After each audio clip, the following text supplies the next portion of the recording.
जैसे हम पैदा होते हैं तो निश्चित रूप से एक समय भी निश्चित होता है। कोई भी कार्यक्रम अगर शुरू हुआ है तो उसका अंत भी निश्चित है। और हमको मालूम होना चाहिए कि जब सब चीज निश्चित है तो हमारे काम करने का तरीका भी निश्चित होना चाहिए। पैदा होने से पहले शादी नहीं कर सकते और मरने के बाद शादी नहीं कर सकते। जब शादी होगी तो जीते जी होगी ना। दूसरी बात, साथ एक छोटी सी बात मैं कहना चाह रहा था। मैं आपके इस कार्यक्रम में आने का एक उद्देश्य और भी था। भारत के राजनीतिक हालात भी बदल रहे हैं। भारत के सामाजिक हालात भी बदल रहे हैं। भारत में दलितों की स्थिति भी बदल रही है।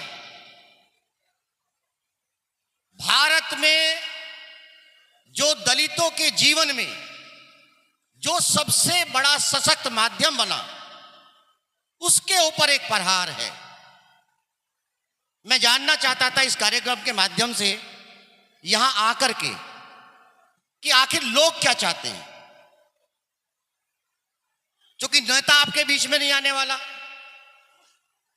सामाजिक ताना बाना लगभग तितर बितर है।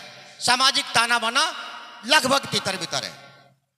सामाजिक संगठनों के नाम पर या तो नेताओं की गलती या जो सामाजिक रूप से काम करने वाले लोग थे उनकी गलती। क्योंकि जिसके पास साधन था उसकी सामाजिक सेवा करने की इच्छा नहीं थी, और जिसके पास सामाजिक सेवा करने की इच्छा थी उसके पास साधन नहीं थे। इसलिए वो जिस गली से चला वहां चंदाखोर के रूप में, कुछ लोग उसको दलाल के रूप में, आपने उसके ऊपर इतने सवाल खड़े हुए कि अंत में वो भी कहीं ना कहीं चुप बैठ गया।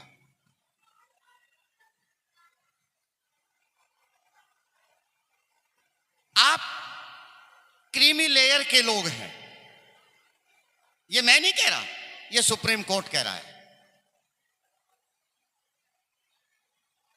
लगभग दलितों की 2 पीढ़ियां हैं। पुरुषों की 2 पीढ़ियां। देश आजाद हुआ और आजादी के समय लिटरेसी रेट, एजुकेशन रेट लगभग 0। 70 से लेकर के 72 के दशक में दलितों के पढ़े लिखे लोगों का पहला लौट आता है। उससे पहले उसके तमाम पद NFS नॉट फाउंड सुटेबल खत्म, कोई पद नहीं भरा गया। 75 से लेकर के 90 तक भारत के दलितों की राजनीति में, भारत के दलितों के रिप्रेजेंटेशन में, भारत के दलितों की आर्थिक उन्नति में एक भूचाल है। पूरी दुनिया भौचक्की रहेगी ये हुआ क्या। क्योंकि जिसको भी देखते हैं 99% सरकारी सेवाओं में आने वाले के माता पिता कहीं ना कहीं मजदूर हैं। सबके मजदूर थे, लेकिन एक बया चली, एक व्यवस्था चली, और देखिए कहानी कैसे पलटी कि जिस किसान के खेत में काम कर रहा था दलित आदमी, मजदूर आदमी, उसका बेटा सरकारी अफसर बन रहा था और उस किसान का बेटा कहीं ना कहीं हल चला रहा था। ये कहानी पलट गई। दलित महिलाओं की पहली पीढ़ी, दलित महिलाओं की पहली पीढ़ी है जो सरकारी सेवाओं की तरफ बढ़ रही है। लेकिन दुर्भाग्य रहा कि पुरुषों की तीसरी पीढ़ी और महिलाओं की दूसरी पीढ़ी जिस उम्मीद के साथ आगे बढ़ी वो कहीं ना कहीं आगे बढ़ नहीं पाए। एक छोटी सी बात आपको कहूंगा कि देखो, बहुत सारे लोग हैं, आप व्यवस्था का हिस्सा हैं, हर आदमी की जिम्मेदारी है। अगर आप ये सोचेंगे कि मेरे ना जाने से कोई फर्क नहीं पड़ता तो आप गलत हैं।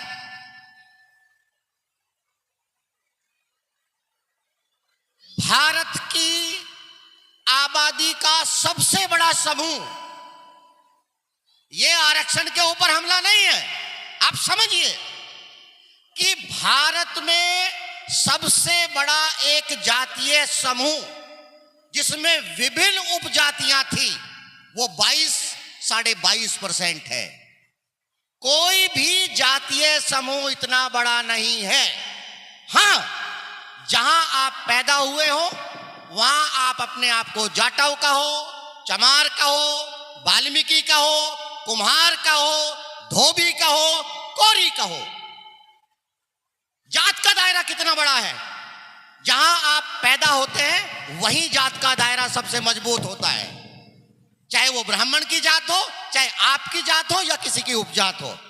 लेकिन जैसे जैसे दूरी बढ़ती है जात का दायरा कहीं ना कहीं कमजोर होता है। रोहित वेमुला की हत्या हुई। अब रोहित वेमुला की जात क्या थी? वो वाल्मीकि था, वो जाटव था, वो कोरी था, वो दलित था। इसलिए आप खड़े होगिए, आप खड़े होगिए। भारत सरकार के तमाम तंत्र के लोग, उसमें सरकार भी है और उसमें कहीं ना कहीं विपक्ष भी है, वो डरा हुआ है कि इस देश का दलित इकट्ठा ना हो जाए। इसलिए कहीं ना कहीं इस देश की न्याय व्यवस्था से उसके ऊपर एक सबसे बड़ा हमला होता है। जाति उपजाति, जाति उपजाति। और देखिए, कल देश के प्रधानमंत्री की कैबिनेट ने यह कहा, सारी दुनिया यह कह रही है कि वो फैसला नहीं, वो सलाह है। वो फैसला नहीं, वो सलाह है। माननीय सुप्रीम कोर्ट सलाह कैसे देते हैं? जब इस देश में नरसिम्हा राव की सरकार थी, आर्टिकल 143 143 के तहत सरकार ने कहा कि सुप्रीम कोर्ट अपनी सलाह दे, लेकिन सुप्रीम कोर्ट ने मना किया। लेकिन इस देश के कमजोर लोग, जिनको सलाह की जरूरत नहीं थी, जिनको निर्णय चाहिए था, इस देश की न्याय व्यवस्था यह कहती है, इस देश की न्याय व्यवस्था यह कहती है कि 1000 अपराधी छूट जाएं, हमें कोई दिक्कत नहीं, लेकिन एक किसी भी निर्दोष को सजा नहीं होनी चाहिए। जहां प्रमाण नहीं, किसी भी राज्य सरकार के पास, किसी भी केंद्र सरकार के पास भारत की दलितों की उपजाति के आंकड़े नहीं है। जो जनगणना होती है उसमें एक ही कॉलम होता है, अनुसूचित जाति, उसमें उपजाति के आंकड़े नहीं है। जब भारत सरकार के पास आंकड़े नहीं है तो सुप्रीम कोर्ट यह कैसे तय कर सकता है कि फला जाति के लोग इतने लगे हुए हैं? इसलिए उसने कहा कि यह निर्णय नहीं है, यह सलाह है। हमने आपसे सलाह नहीं मांगी। क्या किसी ने सलाह मांगी? तो मेरा कहने का मतलब यह है कि आपको जागरूक बनना पड़ेगा। एक छोटी सी जिम्मेदारी और बता के जाता हूं कि अब तक आजाद भारत में दलितों के जितने मूवमेंट हुए हैं वो साधन विहीन लोगों ने किए हैं। जो साधन संपन्न लोग हैं उन्होंने दलित मूवमेंट में हिस्सा जिस तरह से लेना नहीं चाहिए था उस तरह से नहीं लिया। भाई को भाई से भी तोड़ा जा सकता है। क्रीमी लेयर की बात करके कहीं ना कहीं आपके गरीब भाई को आपके खिलाफ खड़ा किया जा रहा है। उसको बताया जा रहा है कि उसने तो नौकरी ले ली, ना तो उसकी बीवी आएगी ना उसके बच्चे आएंगे, तू क्यों जाना चाहता है? तेरे लिए धार्मिक यात्रा तैयार है। एक छोटी सी कमेंट के बाद अपनी बात खत्म करूंगा, बस समय बहुत ज्यादा हो गया। कि देखो, एक छोटी सी बात कहता हूं। हमने सुना बेरोजगारी। बेरोजगारी सिर्फ यही नहीं है कि पढ़ लिख के आपके पास काम ना हो। बेरोजगारी यह भी है कि अगर आपके युवाओं का कोई उद्देश्य ना हो। दलितों में एक बेरोजगारी और भी है, राजनीतिक बेरोजगारी। अगर रोजगार चाहिए, समाज ये कहता है कि ये फला फैक्ट्री है, ये फला पार्टी है, जाओ यहीं से रोजगार ढूंढो। और वो पार्टी ये कहती है कि हमें तो रोजगार की जरूरत ही नहीं है। आप मेरी बात समझ रहे हैं ना? आपका यूथ, आपका भाई, आपका बेटा, आपका भतीजा धार्मिक यात्राओं में इसलिए जा रहा है कि वो बेरोजगार है, उस पर वैचारिक क्रांति नहीं है। आपने उसे समझाया ही नहीं भाई। तो ये सारी चीजें हैं, आपकी जिम्मेदारी है सर। मैं फिर एक बार कहूंगा, मैं बीच में बोला, मैं इसलिए चाह रहा था कि जब हम यहां आए हैं तो आए हैं तो कम से कम एक दूसरे, एक छोटी सी बात कहूंगा। देखो, जो सिस्टम है, दलितों को सिस्टेमेटिक होना पड़ेगा। अगर आप किसी को सम्मानित करना चाहते हैं तो सम्मानित करने का मतलब एक सर्टिफिकेट या कोई एक चीज और एक शील्ड नहीं हो सकता। उसको सम्मानित करो तो यहां बैठा के करो, यहां बुला करके करो, उसका बाकायदा फोटोग्राफ दिखाओ, उसका ताकि याद तो जाए ना। यह सम्मान का मामला सिर्फ एक 10 रुपए या 20 रुपए या 50 रुपए का मामला नहीं है। सम्मान की कोई कीमत नहीं होती सर। क्योंकि बाबा साहब ने अपने जीवन में एक बात लिखी है, आप भी भूषण जी कह रहे थे, शशि भूषण जी, कि जब बाबा साहब ने हाई स्कूल पास किया और उनके पिता का परिवार मुंबई के जो कामगार थे, सूत की फैक्ट्री में जो वहां कपड़े के जो मशीनें थी वहां पे, उनकी बस्ती में वो रहते थे। तो जब वो हाई स्कूल करके आए तो कुछ लोगों ने, अब वहां कुर्सी भी नहीं होगी, मेज भी नहीं होगी, तो उन्होंने कहा कि एक ऊंचा जगह बनाई उन लोगों ने और मुझे वहां बैठाया और मुझे बाकायदा सम्मानित किया। तो बाबा साहब खुद अपने लिटरेचर में लिखते हैं कि वो मेरे जीवन की पहली ऐसी घटना थी कि जहां मुझे सामाजिक होने का एहसास हुआ। और आपको शायद एक बात पता होगा कि बाबा साहब डॉक्टर भीमराव अंबेडकर जी ने अपने जीवन की शुरुआत ट्रेड यूनियन से की है। उन कपड़ा मिलों के मजदूरों के साथ लग करके ही किया है, और धोखेबाजी तो कोई भी कर सकता है। आप सोचिए कि अगर थोड़ा सा भी, क्या बाबा साहब के बच्चे नहीं थे? क्या उनका परिवार नहीं था? क्या उनकी पत्नी नहीं थी?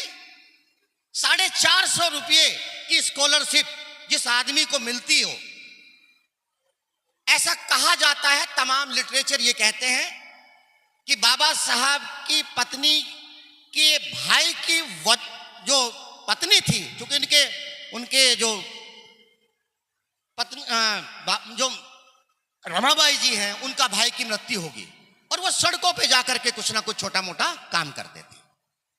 तो मेरा कहना यह है साहब कि जब एक आदमी नहीं लिख सकता और एक आदमी की मेहनत इतनी हो सकती है कि इस देश के करोड़ों लोग जिंदा हैं। इस देश के करोड़ों लोग इसलिए जिंदा हैं कि बाबा साहब जिंदा हैं। तो आपको भी आपके हिस्से की जो भी लड़ाई हो, मैं ये नहीं कहता कि आप सब कुछ छोड़ करके सड़क पे आ जाओ ना, अपने बच्चों को बढ़ाओ। मदद सिर्फ पैसे से नहीं होती, मदद मोरल भी है। किसी अच्छे से आदमी से बैठ करके बात करो। बीमार आदमी का सारा इलाज दवाई नहीं है। बीमार आदमी का कहीं ना कहीं उसको आश्वस्त करना, उसको बताना, तो ये चीजें हैं। चलिए, गुरुजी कहाँ गए? तमाम सम्मानित मंच, और मुझे बड़ा अच्छा लगा। और एक छोटी सी बात के साथ मैं अपनी बात को वाणी देना चाहता हूं। डॉक्टर साहब यहां बैठे हैं, बुलंदशहर के रहने वाले हैं। डॉक्टर योगेंद्र जी हैं, विश्वविद्यालय में प्रोफेसर हैं। और एक चीज और बता दूं, अभी एक स्टैनफोर्ड यूनिवर्सिटी है अमेरिका की, उसने दुनिया के जो 2% रिसर्चर हैं, पूरी दुनिया के जो 2% रिसर्चर हैं अपने अपने फील्ड में, कोई फिजिक्स में, कोई केमिस्ट्री में, कोई अलग अलग फील्ड में, उस लिस्ट में डॉक्टर साहब का नाम।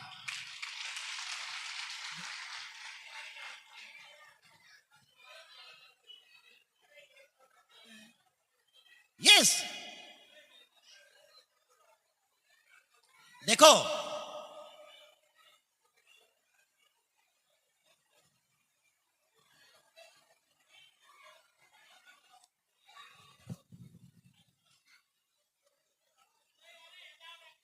एक चीज मैं आपको कहूंगा, बस लास्ट मेरी एक बात है।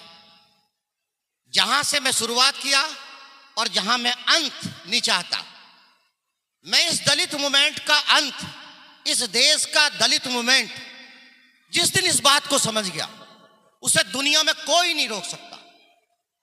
उसकी अपनी जो कल्चर है, एक मुझे भी देना पड़ेगा क्योंकि मैं भी फिजिक्स का आदमी हूं। उसकी जो अपनी कल्चर है, उसकी अपनी जो संस्कृति है, उसकी अपनी जो पहचान है, जिस दिन दलित ने उससे प्यार करना सीख लिया, अपनी पवित्रता खान पान में मत ढूंढो। नेचर ने, आदमी ने ये तय करने में हजारों ने, लाखों लोगों ने अपनी जान गंवाई कि कौन सी चीज खाई जा सकती है और कौन सी चीज नहीं खाई जा सकती। वो जंगल में गया, उसने खाया, मर गया। वो जंगल में गया, उसने खाया, मर गया। उसने सीखा कि यही नहीं खाना। कितने लोगों ने जान गंवाई होगी। और एक बेवकूफ हम है कि हम ये तो खाते ही नहीं जी, हम तो पवित्र हैं ना, हम बेवकूफ हैं। आप अंग्रेज लोग हो, आपकी संस्कृति जो है, आप बुद्ध के अनुयायी हो, भगवान बुद्ध मध्यम मार्गी है, वहां खान पान की कोई व्यवस्था ही नहीं है। खान पान क्या है? खाना, खाना भोजन, वो एनर्जी, साइंस है। आपको जिंदा रहने के लिए एनर्जी चाहिए। वो एनर्जी कहां से मिलती है? वो पेड़ से भी मिल सकती है, वो पौधे से भी मिल सकती है, वो अनाज से भी मिल सकती है, वो अगर आप समुद्र के अंदर किनारे पर रहते हैं तो मछली में मिल सकती है, अगर किसी मुर्गी फार्म के पास रहे अंडे में मिल सकती है। तो मेरा कहने का मतलब यह है कि कंफ्यूज मत हो, सारी ऊर्जा अपने आप को आगे बढ़ाने में लगाइए। इसी के साथ जय भीम, जय भारत, नमो बुद्धाय। किसी की भावनाओं को ठेस पहुंचाई उसके लिए भी माफी चाहूंगा और उम्मीद ये करूंगा कि अगला जो आंदोलन हो, आपके आसपास हो, उसमें जो भी आपकी सहभागिता हो। एक नौकरी पैसा आदमी सक्रिय रूप से उसमें नहीं जा सकता, लेकिन नौकरी पैसा के परिवार का कोई ना कोई आदमी, उसके बुजुर्ग माँ बाप, उसकी बुजुर्ग माता जी, उसका बेरोजगार भाई, उसका पढ़ा लिखा बेटा कहीं ना कहीं उसको देख सकता है और उद्दंडता नहीं करनी है, सिर्फ उसका हिस्सा बनना है। इसी के साथ जय भीम, जय भारत, नमो बुद्धाय।